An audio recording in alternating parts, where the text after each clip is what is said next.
Hello everybody, welcome to the County Seat. I'm Chad Booth, your host. Today we're going to be talking about food, one of my favorite subjects. We are going to be talking about the paradigm between food safety and food freedom. Last year in the legislature, a Food Freedom Act was proposed and worked its way through the legislature. It didn't pass. It will probably come up again this year. To understand exactly what is in that bill, what it stands for, we decided we would give you a course on Food Freedom 101 with Cameron Porter. HB 144, the Food Freedom Act. You may not know what it is, but if you buy or sell food at a farmer's market, you should learn about it. Well, luckily, that's what we're talking about today on the County Seat. The Food Freedom Act was introduced in the last Utah legislative session. It did not pass, but the supporters of the bill are already working hard to get a version of the bill in the next legislative session. So what does the bill do? What problems does it try to solve, and does it solve them? I think it introduces the ability to sell some products out of homes, off of farms to the public versus them selling at a retail store or other places like that. I guess you would say it kind of bypasses government compliance and regulation. The way it was written was really broad spectrum. It pretty much just removed all regulations, and it was really vague. So it said anybody selling direct to consumer is exempt from all regulations. Though the Food Freedom Act does make an effort to solve some problems, it is facing fierce opposition for some other problems that it would allegedly create. The reality in our industry is that agriculture is endangered. It really is. We're losing numbers of farmers at an astronomical rate. And there needs to be some, if agriculture is valued, then there does need to be something in place. And I think the food freedom is kind of hinting at that.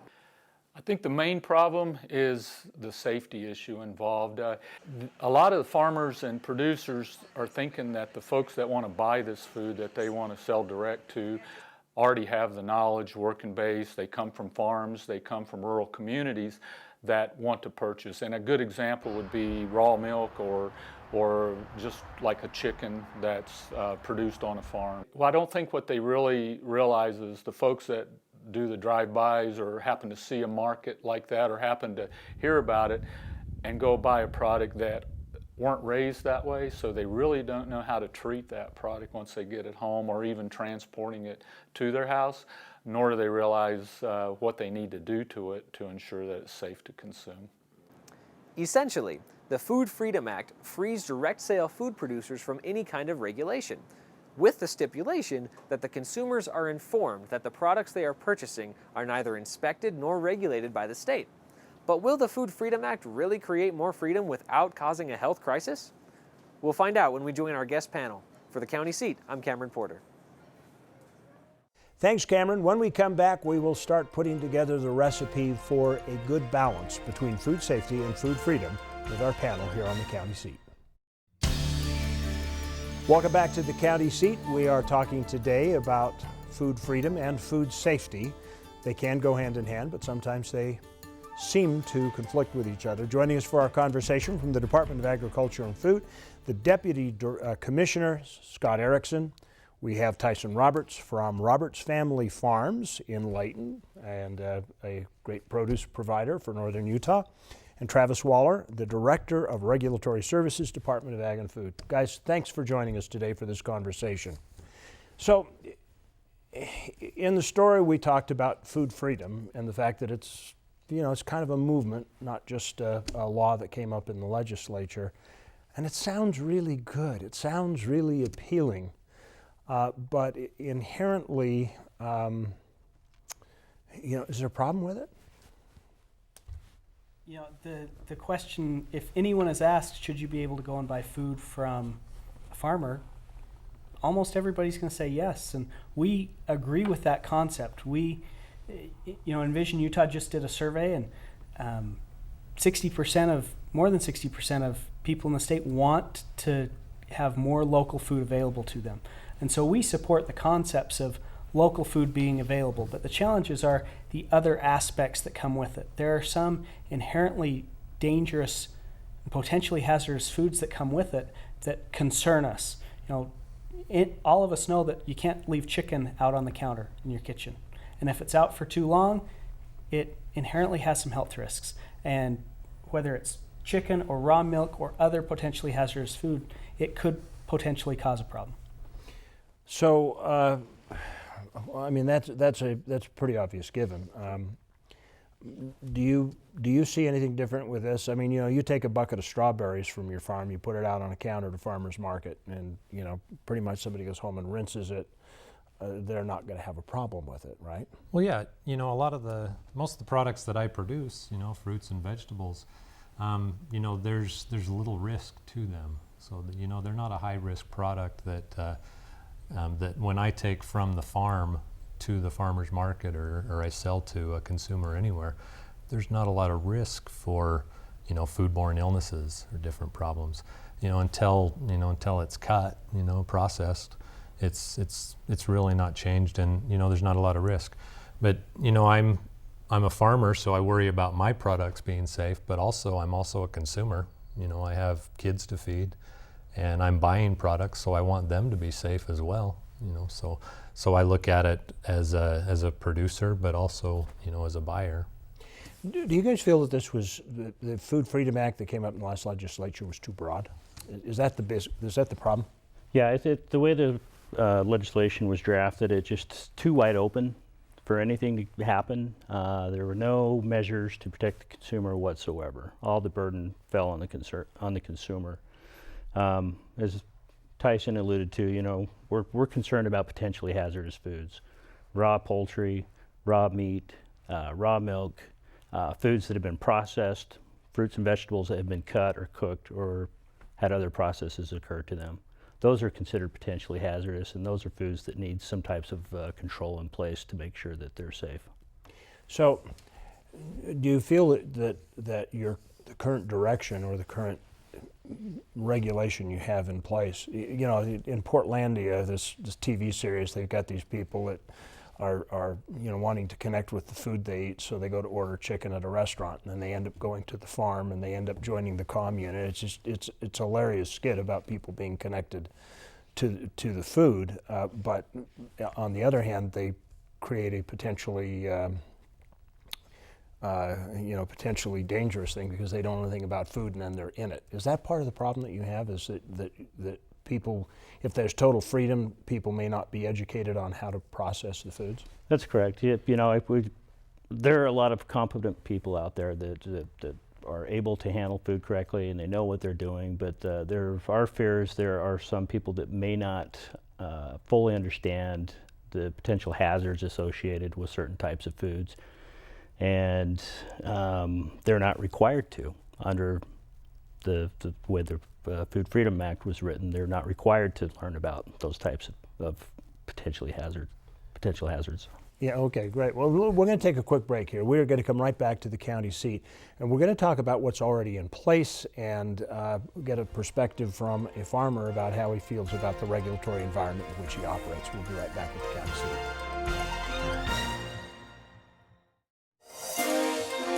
Welcome back to the county seat. We are talking today about the relationship between the farm and the consumer and how it's becoming more direct than it's been in the past. And I'd like to direct this to you, Travis.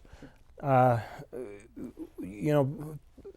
been this kind of image created that the Department of Ag and Food is draconian, and that they don't allow this, that they're a hindrance to this fair trade between consumers and the farm. But is that really the case? That's not the case. I think people are maybe misinformed or not informed. Currently, we have a pretty favorable marketplace, and the regulations that we have encourage people to engage in the food industry as much as possible.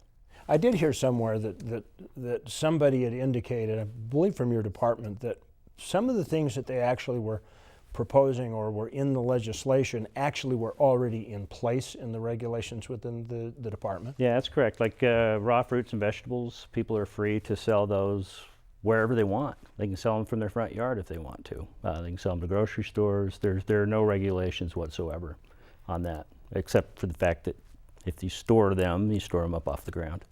Yeah, and there's you know, that's how my family's been for a long time. Back in the 60s, before I was even thought of, my family started selling fruits and vegetables to consumers, you know, on roadside stands and in a couple different counties in Magna, in Bountiful.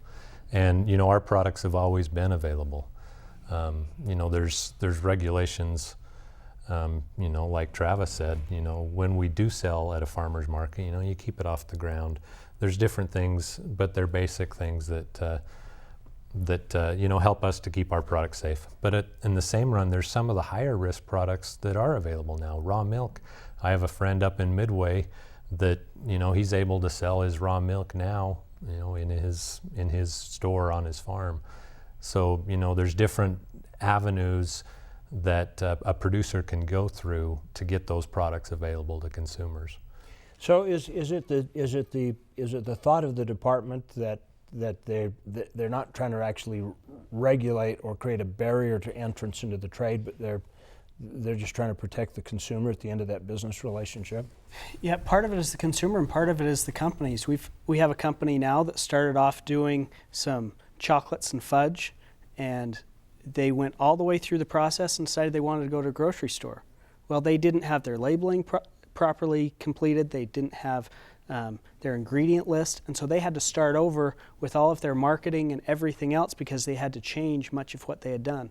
We'd rather companies not have to go through that so that they can be successful from the beginning, and that's where Travis's shop comes in, to try to help people be successful from the beginning and to help consumers feel confident with the food that they're getting, that it's one thing to know your farmer, and that's great. We encourage everybody to go to a farm, pick up fruit and vegetables from a roadside stand, from Tyson and from others in the state. But the fact of the matter is, most people in the state won't have that opportunity. And as much as we'd like to increase it, that opportunity for those that have it needs to happen, needs to be more available. But for those that don't, we need to make sure it's safe and make sure it's available when we've got large production and large quantities of food moving through the food system. So, short of the act that didn't pass, is there some attempt to try and adjust to this demand for this closer relationship to the farm? Sure, we've worked pretty closely with the Farm Bureau and the Retail Food Association and a few legislators to talk about some legislation in the next session that would be able to reduce some of the cottage food regulations on foods that aren't potentially hazardous, that wouldn't have as much danger to consumers as, say, raw milk or chicken or some of these others would. And you know, language hasn't been drafted yet, but we're moving down that path. We've been noticed by other states as one of the most cottage food friendly states in the country, but we want to relax some of those regulations even more to make it simpler for people to get into the marketplace and make that possible. You just don't want a big outbreak, like Sure. a TV series like The Last Milk Truck or something like that. Yeah, okay, well that all makes sense. What are some of the things that you have? I mean, you don't feel necessarily as a farmer that you are oppressed by Department of Ag and Food in your relationship. No, I don't. You know, I see the department as, you know, a guardian of the food supply. So, you know, whether it's my products or others, you know, I've looked into other ventures. You know, it'd be nice to be able to sell, you know, my potatoes is French fries. You know, I'd sure make a lot more off of a potato. And I see the regulations that I would have to go through, and I don't see them as hurdles. I see them as safeguards, really, you know, because it protects me. But also, you know, in the end run, I think the goal of the Department of Agriculture is to protect the consumer. So I see those steps that I would have to take as, you know, safeguards, as something to keep it healthy. As a responsible producer, do you see some benefit in your reputation and the reputation across the board generally in the fact that they're setting some high standards for food safety? If there was an outbreak of botulism or salmonella or some other thing that could be carried off of fruits and vegetables or whatever, and there was a scare across the farmers markets, would that have an impact on you? Well, you know, you talked about reputation. Reputation's important, you know, as a farmer, especially as one in my stand. I go out and I go to farmers markets and I meet the consumers. So, you know, my relationship with them is vital to me because they trust me. And, you know, the regulations that we see, in the most part, we go above and beyond those regulations. You know, we want to produce a safe product. We don't want an outbreak, you know. Well, Scott, you alluded to something earlier about saying, you know, the guy that was producing the candies had to go back and start to square one. Tyson, my question for you is, what kind of tools are in place? I've got 6 goats sitting at my place, and I decide that goat milk is a good thing, and I want to start selling it, and I've got a strawberry patch. How would you help me if I'm just approaching this, and I would see it as help and not being pushed out of the marketplace before I started? Well, we do have several programs in place, including a dairy program.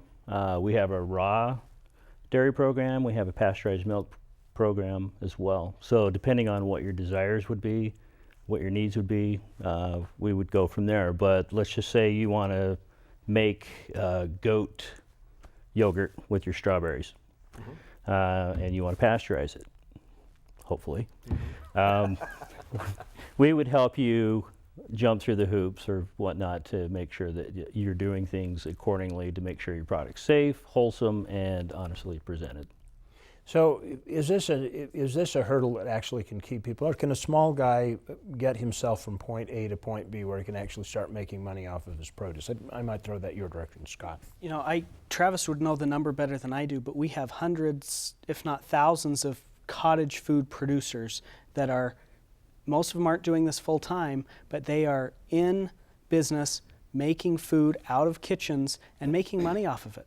And we'd love to see that grow. Many of them have gone from part-time to now they're in commercial kitchens, and this is their business that they're feeding their families with. And that's what we want to see in Utah agriculture. Not just the meals they're cooking, but they're actually making enough money to feed their families. They're feeding their family, not with the meals, but with the food that's coming in. But that's what we would like to see with Utah agriculture, is for people not just to be able to feed themselves, but to be able to spread that out and make more local food available to residents throughout the state. Excellent. This has been a great conversation. We're going to take one last commercial break. We'll come back with our final thoughts here on the County Seat. Stay with us.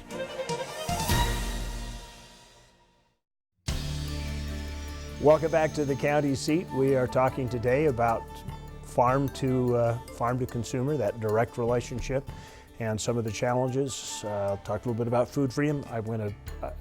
You have a story, Tyson, that I think illustrates the point about food freedom. Well, yeah, talking about farm relationships with farmers, that's my business is pivotal on that. My relationship with consumers and with the people that buy my food.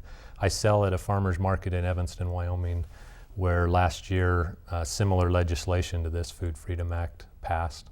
And you know, one thing that I saw that really disturbed me was raw milk being sold at the farmer's market. You know, people carrying it around. You know, keep in mind it's 80, 85 degrees. You know, it's not a good situation for raw milk.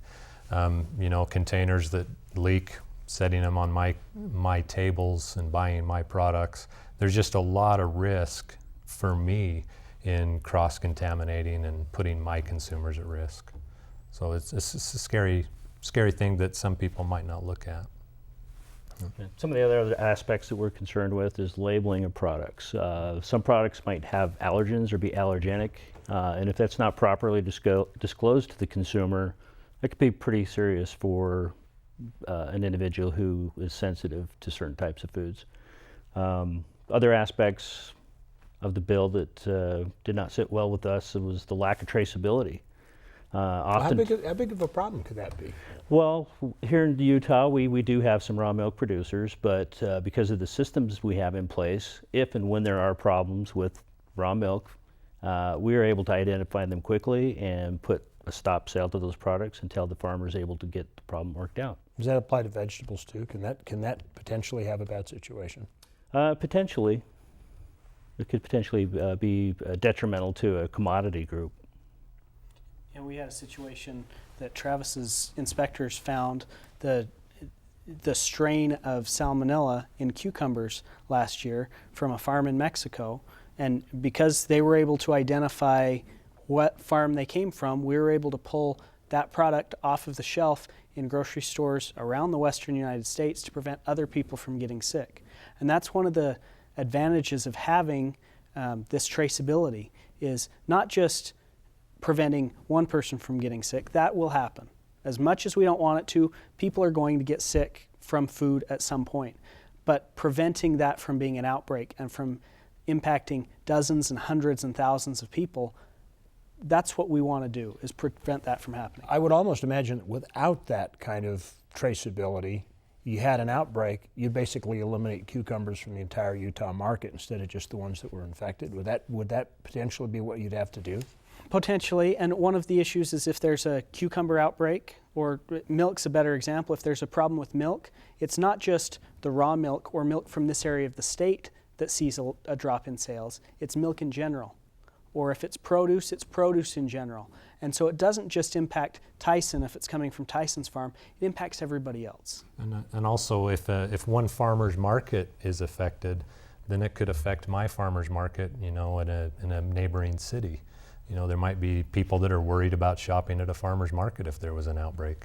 As you guys said in the beginning, this is all stuff that people don't think about when they think about it. Gentlemen, thank you for helping us clear the air on this, and we're looking forward to seeing a bill in the next session of the legislature. Thank you for inviting us into your homes for the county seat. This is brought to you by Utah's county, some of the state agencies, in an effort to help you keep informed about local government and how it affects your life. Remember, it is where your life happens.